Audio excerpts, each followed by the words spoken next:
Welcome to the Terrible Takes Podcast, a podcast where four guys talk all things sports, give their unbiased opinions, and give terrible takes. We hope you sit back, relax, and enjoy this episode of Terrible Takes. Revival Pizza Trivia Question of the Week. Revival Pizza, price first, crust second, is located on 8707 Highway 165 in Stroton, Louisiana. They serve pizza, burgers, and wings and cannot wait to serve you soon. Winner will be announced on Instagram Monday morning due to early podcast recording. This week's question is, what is the diameter of a basketball hoop? If you're listening on Spotify, please email at terribletakesportstalk@gmail.com. If you're on YouTube, comment your answer down below in the comment section. Winners will receive a free personal pizza by Revival Pizza. And now it is time for the battle of the sports encyclopedias. Joe Adam versus Jacob Stockley. Last week, Joe Adam took the big, massive dub, going perfect in all his guesses, and Jacob Stockley sadly taking the awful loss. So he's looking to bounce back this week. So just a little recap: Joe Adam's up 4-3 in the Battle of the Sports Encyclopedia series, and if he takes the win this week, he'll be 5-3 and wins the 9-game series, which will add 3 points to his Bowl Pick'em Challenge, which is our national championship. And so whoever wins the battle, wins the Bowl Pick'em, wins the whole thing. So Joe Adam, Jacob Stockley, are y'all ready? Ready. Get this. Since Jacob Stockley took the loss last week, he gets the privilege of going first. So Jacob Stockley, whenever you're ready, say your first pick. All right. Well, my logic this week, there were some teams that I picked that weren't on there, so maybe they lost a bunch of games. So with mine, I'm going to go with Michigan. And your logic is going to work the first time. Jacob Stockley getting the very top answer. Michigan with the most losses. Joe Adam, you're up. Sorry, that was really funny actually. All right, so I'm gonna kind of stay in some big name football. Hopefully it goes my way. I'm a little nervous about this one. I felt more comfortable with the wins than the losses, honestly, but I'm gonna go with Florida State. And Joe Adam getting his first X of the night. Oh my gosh. They are not on there. I like to see.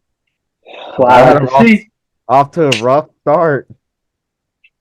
Getting his first guess wrong. Jacob Stockley, you're up. All right. I'm thinking of last week's list. There's some names that I didn't mention that, they have a good history. So I'm thinking Nebraska.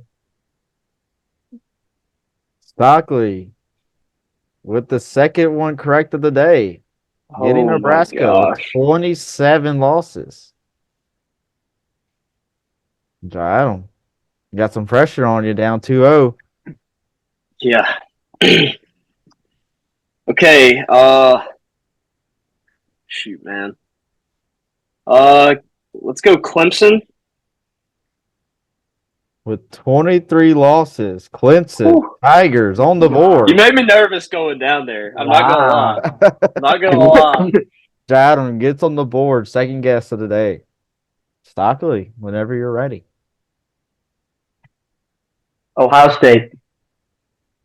With the second most losses. Give me that. State behind Michigan. They weren't on the top bowl wins list. They're going to be on the top 2 losses. All righty. All right, Joe That's Adam. crazy. That's insane. Okay. I'm going to go with Arkansas. Ooh. Arkansas with 24 bowl losses. Wow. Let's go, baby. That pig ain't wooing no more. Hey, you put the mark on the wrong person. Yes, I did. Sorry. I was about to say, bro, Thank you Don't for cheat keeping me, boy. Don't cheat me, boy. I'm sorry. Forgive me. Okay. All right, Stockley. Okay. Who makes a lot of bowl games? My team, obviously. Oklahoma. Oklahoma, number 24 bowl losses. Stockley up 4-2. I guess I'm going to do the same thing and go with my team. I know we've had really good years, but we make a lot of bowl games. Give me Alabama. Alabama, number 3 on the list. Okay. Wow. So top That 4 means out. Oklahoma's better, right? Uh-huh. Who has the most national championships, though? Yeah. Definitely not Oklahoma. We're catching y'all in the Heisman race, too. Right. Sooner or later. Tennessee was on the list last week, so I'm going to go Tennessee. And Stockley is on a roll. Hasn't Wow. missed one yet. He's gotten Wow. 4 to top 5. That's right. Wow. That's Wow. right. Came to Right. play today. Yeah, Stockley ain't losing. He's looking for losing no those more. 3 bonus points. I don't like those. I don't like L's. Okay. The University of Florida. The Gators. That's Florida. Right at 24. What? Oh Oh my my God. word. 24 bowl losses for the Florida Gators. So Stockley has 5 right now. John has 4. Stockley needs to get to 7 in order to win. Oh my gosh, bro. So John was hoping for a Stockley miss. I need a miss. I need a miss, man. Georgia? With his first Yes! of the day. No! Let's go. Georgia's not on the list. Let's go. What? Oh, please. Oh, no. Oh, What? no. Oh, no. Oh, no. Please miss. Please miss. Adam, Please miss. Okay. you need a desperate miss. A desperate correct choice to tie it Yes, right. he does need a desperate miss. I mean, he needs a correct to tie it to go 5 and 5. Oh, I'm so nervous to say this. Okay. The LSU Tigers. LSU Tigers with 24 losses. Let's go, Let's go, Tied with Florida and Arkansas and Oklahoma with 24 losses. baby. So right now we are tied at 5. Oh my gosh. Stockley, you don't need a loser right here. Oh my gosh. Okay. Texas sucks. They lose a bunch of games because they're terrible. Give me the Longhorns. Right above Give me Arkansas that.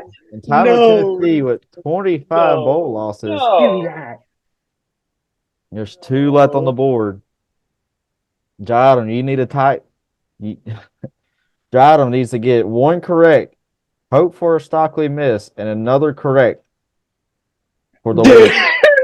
I'm so okay. In the bag. No pressure, Jadam. Stockley's up Okay. 6-5. You went Georgia. I'm gonna go Georgia Tech. Georgia Tech Georgia is Tech? not on the board. No. Give me that. Adam suffers his second that. X of the day. Come on. Oh no. Stockley has 6 total correct right now. If he gets this one right, he will be the winner of this week's bowl, of this week's battle. The most bowl. He's got to get it right, though. He's got to get it right. You only have 2 options out of 130 something teams. Wow, thank you. That's really good odds. Yeah, you have really good. Bro, I'm scared, bro. Who was on the list last week? Got Miami. I don't know if Notre Dame was on there. Give me. Oh, I'm scared. Give me the Hurricanes. Or the Hurricanes. Give him an X, please. Go. Miami with 23 bowl losses. Give me that. Give me Jacob Stockley wins this week's battle of the sports encyclopedias. We will be going to a game 9 next week. Who's the last one? Last one tied with Miami with 23 bowl losses. Texas Tech. Bro, I was never guessing that. Interesting team Oh, you probably wouldn't thought you'd seen. come on. We're back. We're back. Oh, we're back. Stock with an outstanding performance, getting one wrong. Oh, That was good. That was good. That was good. that hurt, man. Oh, that hurt. All right, so there you have it. Jacob Stockley taking the dub for this week's Battle of Sports Encyclopedias, getting 7 out of his 8 correct. We'll be going to game 9 next week, so stay tuned and join in because the winner of next week gets 3 extra points added to their Bowl Pick'em challenge, and the winner of the Bowl Pick'em challenge will be the winner of the total bowls battle of these sports encyclopedias. So now on to our next segment of previewing bowl games this week. Welcome. We are going over the New Year's Six bowls. I'm Holden Ottman here at Stockley and Joe Adam. And so the first bowl What's up? game we'll be hitting is the Cotton Bowl, number 9 Missouri versus number 7 Ohio State. So basically the what we're doing here is just kind of giving our thoughts of what's going to happen in the game and stuff like that. So basically, it's Missouri and Ohio State. As we all know, Ohio State is without Kyle McCord, and I saw something where they don't have their second string quarterback. So we don't really know what the quarterback situation is going to be at Ohio State. But they have shown a little bit weaknesses throughout the year. A 20-12 win against a kind of weak Penn State offense, and then a close game to Rutgers, and an unimpressive outing against Michigan. I thought they could have played a little bit better and possibly win the game. And then a 20-point win over Maryland. I mean, not really that impressive. And then Missouri, they've handled business over the throughout the season. They beat the teams they should have, but have a tough loss against LSU at home. A lot of people thought they should have beat a weak LSU defense, but couldn't get it done at the very end. And they have a really close loss to Georgia at Georgia. I'm not saying there's a lot of moral victories, but you can definitely take one there. So, who wants to go now? Yeah. So heading into this one, I'm gonna go with Ohio State straight up. I think Missouri does have a shot. Ohio State's quarterback situation is a little iffy. Obviously, McCord's in the transfer portal. Headlines of the last day or so have been saying Devin Brown is going to be the starter. He's a redshirt freshman. Played in a couple games this year. So I think if Missouri does win, they're forcing the young guy to turn the ball over. Missouri has never won a New Year's Six bowl game, so they have a lot to play for. Marvin Harrison hasn't been practicing. Ryan Day did say that everyone was going to be there who's still listed on the roster, but it's not. It's still in the air whether some of those stars do play or not. But in the end, I do have Ohio State. I do think they're the better team overall, and I think they'll get played. Yeah, it's kind of an interesting toss up because if all the starters were playing, I know we've talked about this in about every bowl game. If all the starters were playing, I do think it would be probably leaning more towards Ohio State. But because of the questions as far as who will play, who's already said they aren't playing or who's transferring, I like the look of Missouri. This year they've impressed me, and I know they've impressed a lot of people, including just the committee, with what they've done with the close loss to Georgia. I know the committee still thinks very highly of Georgia, showing that they're 17 points favorites against Florida State. They still are the team that everyone knows, and so to come away with a loss there, it does hurt, but to show that you put up a fight and it wasn't like a Ole Miss beat down whenever Ole Miss Mm-hmm. tried to play Georgia. It was just a different vibe you got. Like you knew that Missouri was legit, at least this year. And part of that was their run game with Schrader. I mean, he's an amazing athlete both ways. Is he playing? Do we know if Yeah, I think he he's is? playing. I think him alone being in the backfield is a huge moral victory for Missouri. But on top of that, he's just a complete beast on the field. Running the ball, he can get involved with some little pass plays here and there. But all year, Missouri's shown offensively that they can hang with anybody. Had some of the top offense in all of college football, and I don't think their defense is a slouch either.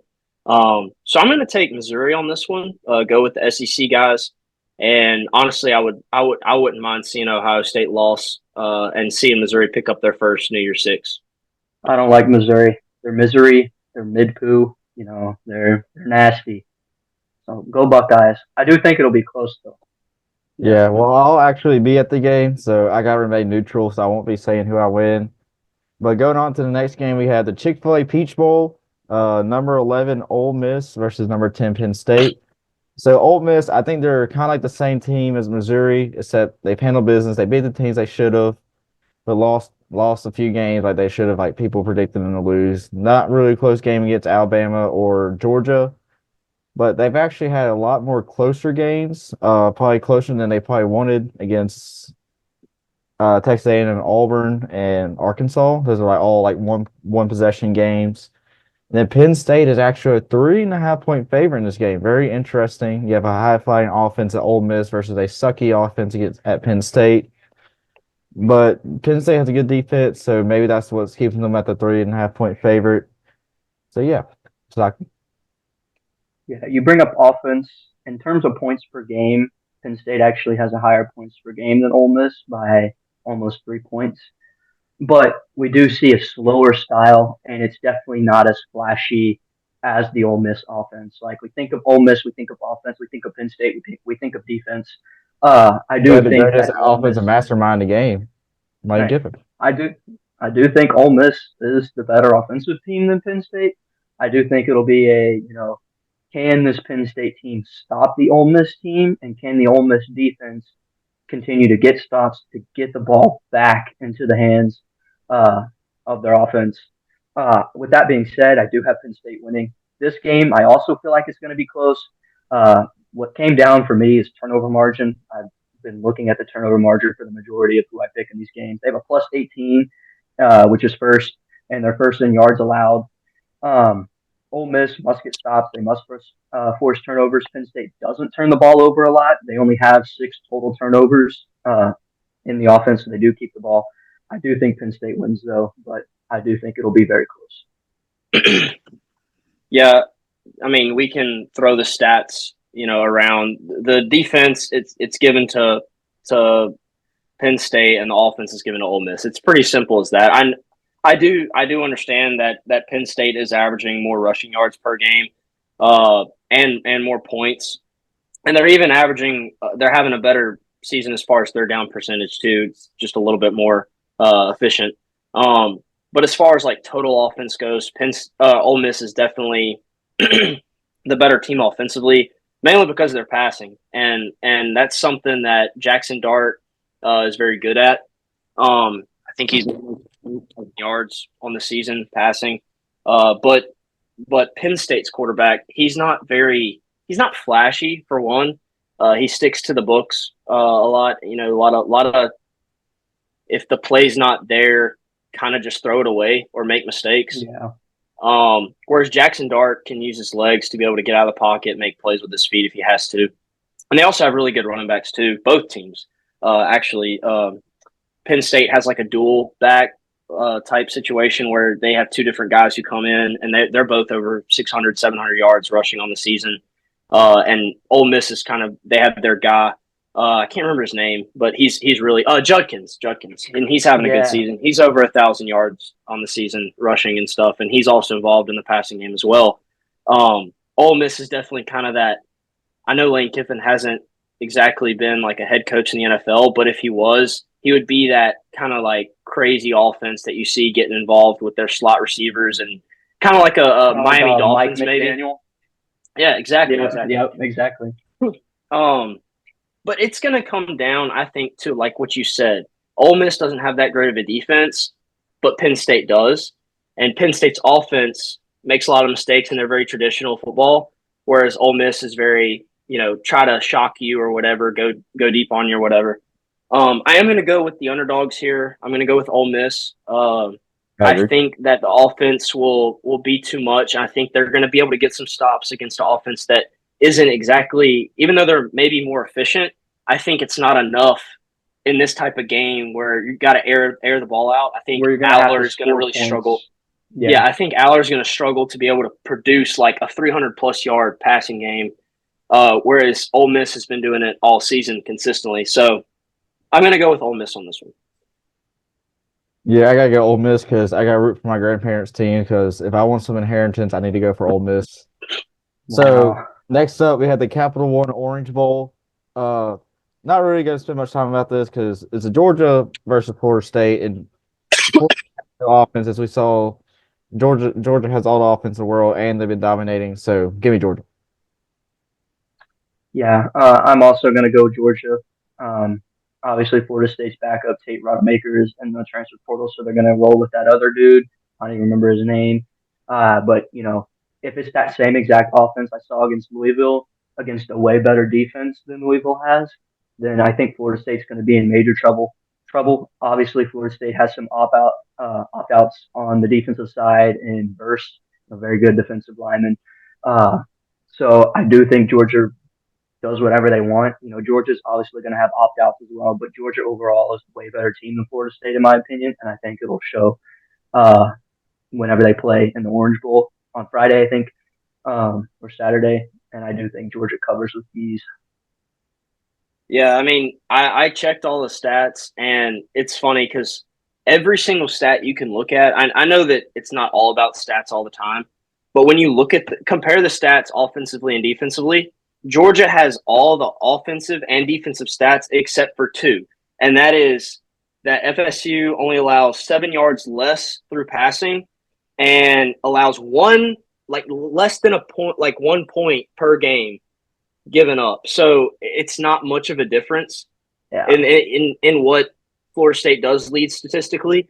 And just knowing, like, seeing the teams play, even though Georgia took the loss to Alabama, Alabama's obviously a good team. Georgia's a great team as well. But Florida Mm-hmm. State against Louisville, like, we don't think Louisville's a top 10 team, I don't think. And so the fact that they struggled so much in that game, to me, just shows a lot of who they are without their star players as well. Like there were some Yep. questions about who's going to actually play for them. And then the fact that you lost your second string quarterback, now you're putting in a third string who's only played like one game or maybe have some more stats than that, but not much. You need your starters to play for sure. And even then, I don't think they win that game. So I'm Yeah. going to take Georgia, and I think they probably even cover. It's going to come down to how much heart Florida State comes out with. Uh, but I don't think that's even going to be enough, if I'm being honest. I know it's Yeah. football and anything can happen, but Florida State's hurting. I mean, they're trying anything they can do to try to put the spotlight on them, and Georgia's loving that because Georgia's going to love to get a beat down on them. In Georgia, maybe they feel like they got left out of the college football playoffs, so maybe they have something to prove, saying that we should Yeah, have been in there. But hey, you can't lose in yeah. a championship game. So going to the fourth New Year's Six Bowl, the Verbo Fiesta Bowl that features 23 undefeated ranked 23 undefeated Liberty versus number 8 Oregon. So Liberty, as I said, only undefeated G5 team. And then however, they had the weakest strength of schedule in college football. 133 out of 133 on the strength of schedule. But however, they do have a strong run game. They have two rushers over 1,000 yards. Quentin Cooley, he has a 1,300, and then Caden Salter over like just 63 yards over 1,000. So not often you see a team have two 1,000 rushers, but you see one right here.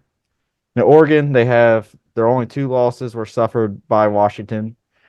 But I feel like Bo Nix is going to come out here and dominate because maybe he feels like he should have won the Heisman. So he might have his little Heisman moment to him, but we all know that Jaden Daniels won the Heisman or should deserve to win the Heisman. So yeah, Stockton. Yeah. Plain and simple, I got Oregon winning. They'll cover. There's better overall. Sure, Liberty's had a great year going undefeated. I think any team that has the lowest strength of schedule in the country that has a somewhat average team as Liberty has is going to go undefeated. So credit to them. It's still impressive in itself, but I do think Oregon will ruin the party and beat them comfortably. I know Oregon's without their star wide receiver, but I don't think that'll be a problem. I think Bo Nix will still move the ball, and that Oregon offense and defense will just do whatever they want. So give me the Ducks. Quack, quack. Ducks are 17-point favorites, by the way. Forgot to say Yeah, they're that. going to cover. Yeah, I'm gonna go with Oregon too. There's some debate as far as offensively. You know, obviously Liberty has been really good in their conference and stuff, and they've been putting up crazy yards. But they don't really get to play these big time schools like this very often. And so like they're third in yards total. They're averaging over 500 yards a game, which is crazy, but they don't get to play those really big defensive linemen They and get to play the live the tape, baby. get the athletes, at cornerback and stuff to be able to get the ball to your wide receivers and whatnot. But I think at the end of the day, like give credit to where credit's due. Liberty had a great season. Uh, Oregon did too. They just didn't win in the two big games they absolutely had to win in. And I think they're going to have a lot to prove as well. Liberty does too, to be able to show that a small school can compete with a big school, and they might compete for half, but I think in the second half, Oregon's going to ultimately run away with it and prove that it's tough to hang with some of the big dogs. But like I said, give credit to where credit's due. Liberty had a great season. Oregon's going to end up winning this game by at least 10. Yeah, you made a great point how they're going to stay in it for a half. That I feel like that's how a lot of these like I've been to the USC and Auburn game a few years back. It was really close at first just because like the atmosphere in the air is we've been there, we've proven that we gotten here, and so we're gonna go out here and we're gonna compete for a half, and then after that is when everything kind of like that halftime everything settles down, and then that's when Mm-hmm. the better team finally shows out, and then so now going into our college football playoffs semifinal games, we have the Rose Bowl, number 4 Bama versus 1 Michigan. So for Bama, um, they found their footing in the second half of the Tennessee game, and ever since then they've been on a roll. I think I said in a few episodes earlier that uh, I think I called it. I think I said that Bama found themselves in the second half of that Tennessee game because they struggled in the first half as we saw, and then ever since that second half they're going to find their footing and make it to the playoffs. And then of course they had their big win against Georgia to get put into the college football playoffs. And then Michigan is a 2-point favorite in this actually. They remain undefeated despite all the controversy this year. Feels like they probably feel like they're back against the wall, which I don't really think they're back against the wall because they all their coach did he suspended himself to his will basically. And then Harbaugh has only coached 6 games this year out of their 13, which is kind of crazy to think about. So yeah, so Stockley. Yeah, I really like that -2 on Michigan. I wouldn't be surprised if it moves in Bama's favor, or when it comes down to game time, it's pick 'em.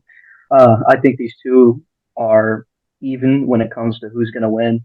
Uh, I'm sorry, John. I'm sorry to my girlfriend, but I'm going to roll with the Wolverines on this one. Uh, I think strictly there are two questions that I think raise concerns for Michigan, and I think it's, can Michigan make Milroe turn the ball over? As we said, like after the Tennessee game, Milroe has started to use his legs more. He's starting to keep the ball. He's been more accurate. He looks like a great quarterback. He looks like a quarterback. If he started the way he did after that Tennessee game, he'd be top three, top two in the Heisman race, and he'd be throwing his name around like a month ago. Um, so can they make cut off his legs? Can they get to him? Can the offensive line of Bama, which has been storyline for you guys throughout the season, is can that offensive line prevent Michigan from trying to get sacks? Can Michigan turn the ball over? And can Michigan get their offense going and score?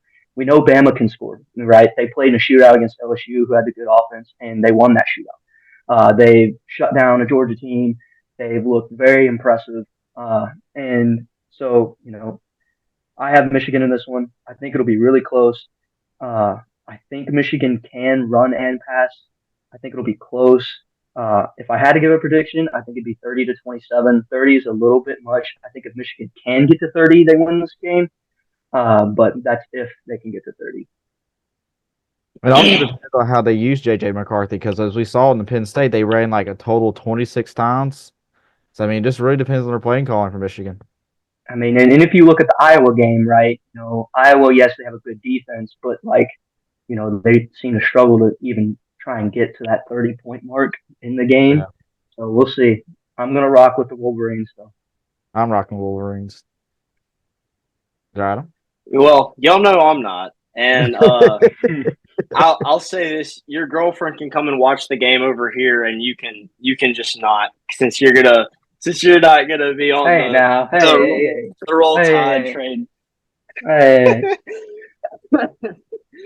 No, you bring up good points. I mean, you can argue either side of the ball here, and ultimately it comes down to this, and everybody's been saying, uh, all season, or especially in the second half of the season, Michigan is this power team, and they run the ball whenever they want to. Did you realize that Alabama has more rushing yards per game than them anyway? Like, okay, so Mm-hmm. like, yeah, you're good at running the ball But we're better. 26 times. Does that mean that you ran for 400 yards? No. That just means that that's the only thing you were successful at doing. To me, that's the only thing they were super successful at doing. They're only averaging like 218 passing per game, and they're averaging 161 in college football. And we actually averaging 11 more yards on the ground. We're averaging like 14 or 10 more yards passing, and we're around the same. Like, it's literally a point different as far as points per game. Third down percentage is exactly the same. 46.7. It's the same for both teams on third down. It ultimately just comes down. It's going to be the defense that's going to. I think personally, it's going to come down to Bama has a how great defense. exactly. And statistically, it doesn't show that. On paper, Michigan has the better defense statistically, but look at who they have to play. Okay, so Alabama has the Ole Misses, and they have the LSU's, and they have the Georgias, who high-powered offenses, right? Tennessee, they have a good defense.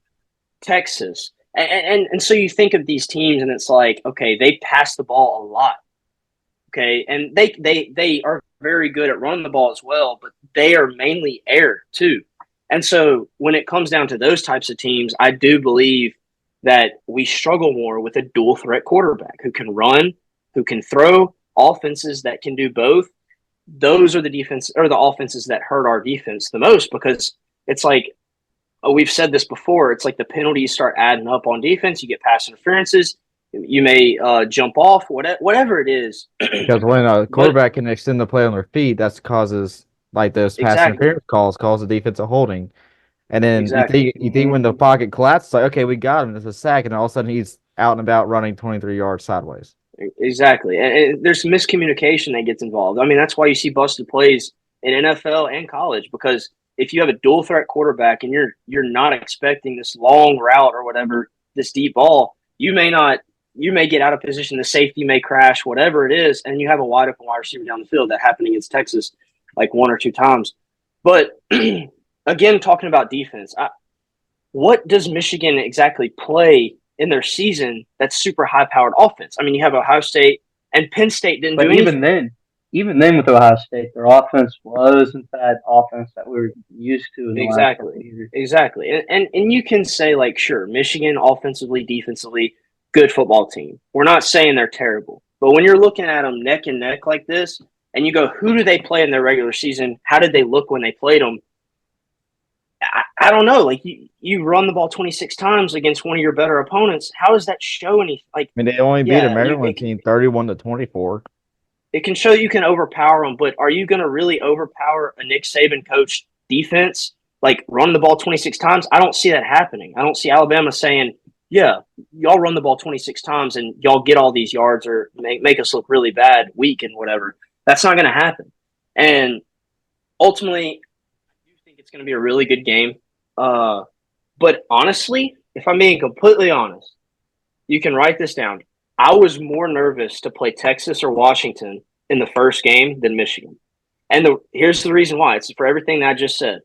Both of those teams have more mobile quarterbacks, and both of those teams air the ball out way more than Michigan has. And I personally think that is going to benefit us playing Michigan first. Obviously, Michigan is America's team, as Harbaugh said, and everybody's, Nope. all the hate is towards Michigan and everything that's happened with Michigan this year. It's a perfect opportunity for us to shut them up Yep. and to go into the national championship game and just pull out a win. I mean, that's what's going to come down to whether we play Texas or Especially Washington. especially the way y'all started. The 17-3 win against USF, and everyone's saying Yeah, it sucks this year. Bama Saban's gonna retire. But it's just like y'all have more to prove, I think. yeah, Started the second half of Tennessee. and I know that college football players in general would do this, but there's motivation everywhere for us to Yep. try to win this game and to go win the national championship. I mean, I know Mark Ingram has been in the ear of a lot of our players. A lot of our alumni have sent messages and gone into some of the talks with the team and stuff like that. Because when you build a community, a family, it's not just who you're playing with; it's past and present. And so I just think that it's gonna mean more for the whole story with Milrow. His situation this whole season basically. Is he even a quarterback? Like, should he be playing or starting? And that's a lot of the USF problem was we didn't know who our starting quarterback was. Well, he's our guy, and he's really bought in to his leadership role and has really started performing at some could say a Heisman level. I don't say he's a top, like, I've seen some stuff about it. I don't think he's there yet, but he's definitely turned into something that we can benefit from and has helped our team later in this season. And it's something that we can look forward to next year with him being how he's been these last couple games. So I'm going to go with Bama, obviously. I think it's going to be a really close game. I think it's going to come down to those turnovers that you were talking about, Jacob. If Michigan does force Milrow to get uncomfortable and make mistakes, who knows what could happen. But I'm going to go with my Crimson Tide as always. All right, so going on to our last New Year's Six Bowl, we have the All-State Sugar Bowl played down in the Caesar Superdome in New Orleans. We had number 3 Texas versus 2 Washington. Washington making the far travel down to New Orleans. So Texas comes out as a 4.5 point favorite. They're back. Texas is back. They've had And some they late have one season. good season. They they've had some late season struggles, but they had a dominant Big 12 championship performance over Oklahoma State team. Then Washington, they're the second undefeated team in this college football playoffs. However, they're not the team to be favored, even though they're ranked higher than Texas. So we'll see how that comes out. And an interesting stat is Phoenix has over 4,000 yards passing, which is pretty interesting. I didn't know that. So I think he probably has the most passing yards out of all the QBs in this playoff. So Stockley. Yeah. Obviously, you guys know which way I'm leaning. There's no way ever I'm going for Texas.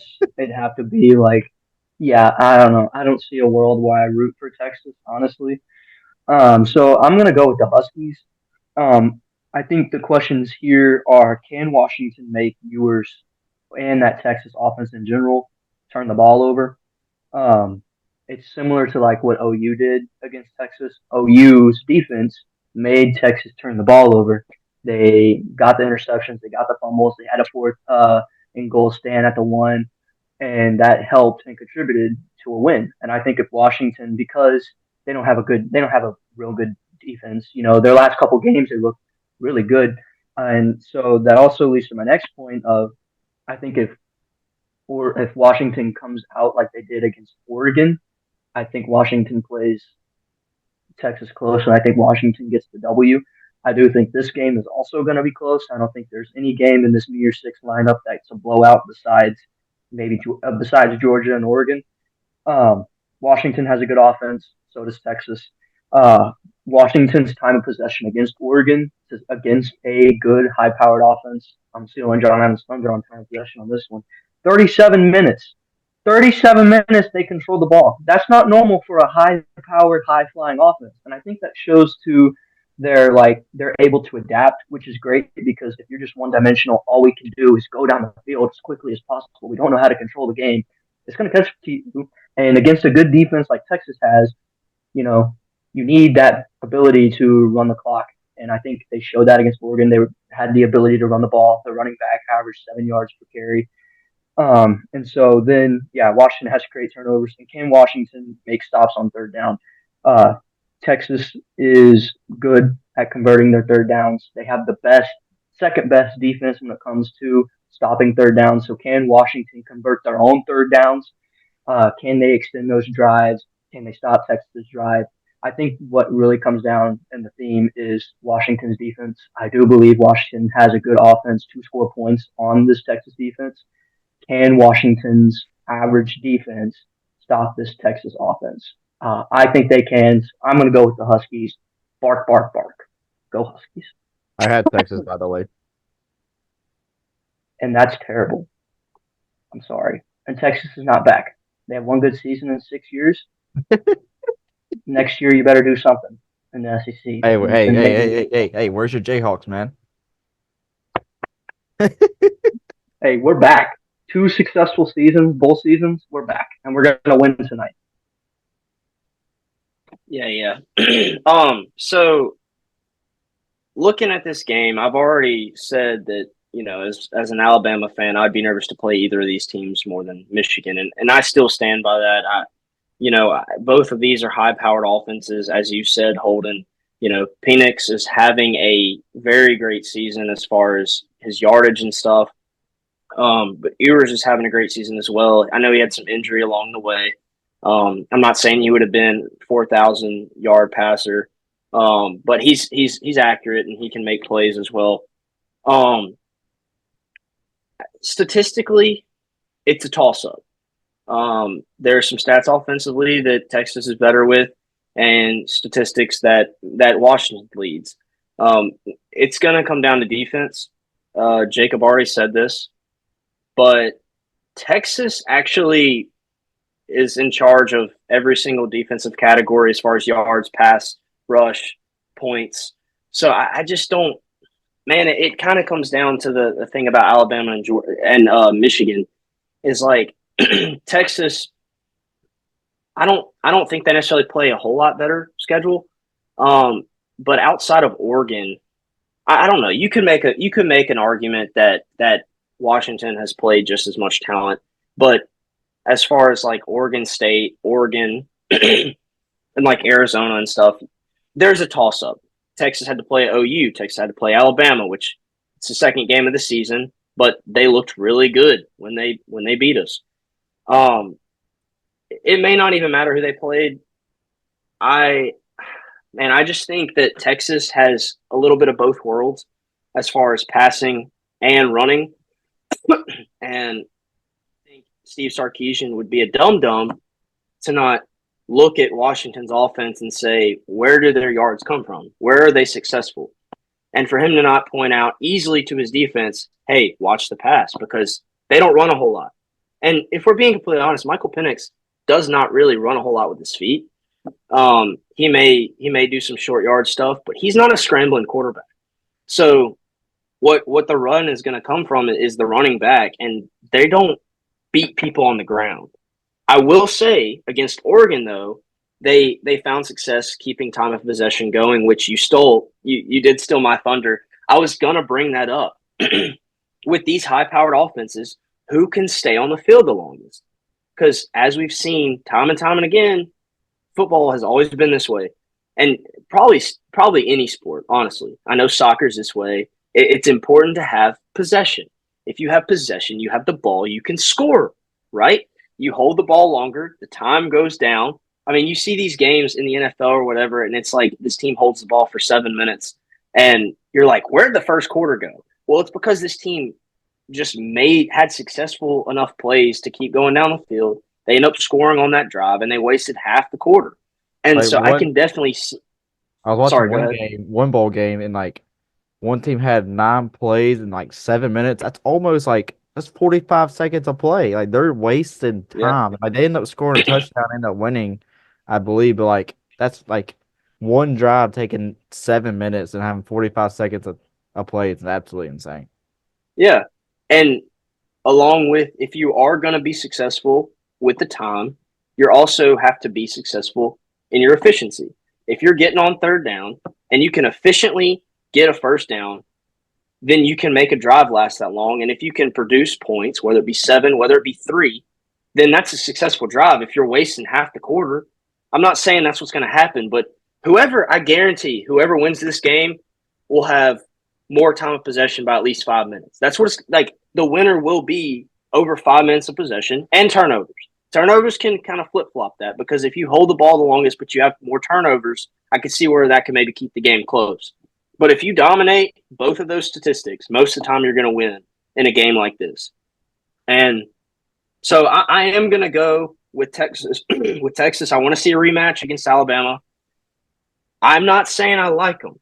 I like Washington more than Texas, but I do think Texas has the better football team. And I'm sorry to say that, Jacob. Hopefully, I'm still invited to your cookout. Unlike you for mine, you hurt my feelings with that. So I felt like hurting yours. Hey, that's okay. We're even. That's deserved. I respect it. Okay. We can shake on that and we're even now. And we can say Rock Chalk Jayhawk tonight together. Rock Chalk because Jayhawk. I'm going with Kansas, baby. Yeah. Right, go Jayhawks. There we go. But anyway, that was our New Year's Six Bowl previews. That will conclude this week's episode of the Terrible Takes podcast. Don't forget to turn in your answer to Revival Pizza Trivia Question of the Week by emailing your answer to terribletakesportstalk@gmail.com or commenting down below if you're watching YouTube. If you enjoy our content, please like and share and comment more ideas / topics you would like to see us discuss in the future.